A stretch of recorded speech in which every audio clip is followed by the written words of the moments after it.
Institut za zaštitu na radu sproveo je od 7. do 11. aprila vanredno ispitivanje uslova radne sredine u objektu nove glavne crpne stanice.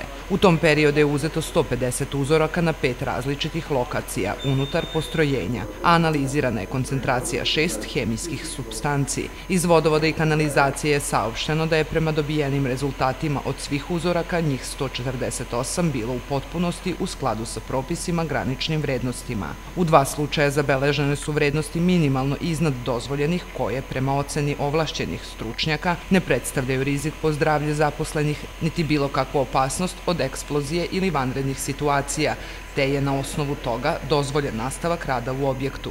Iz preduzeća navode i da će primeniti preporuku instituta i pojačati sistem veštačke ventilacije u objektu nove glavne crpne stanice, te obavljati redovne kontrole koncentracije hemijskih supstanci u skladu sa propisanim standardima.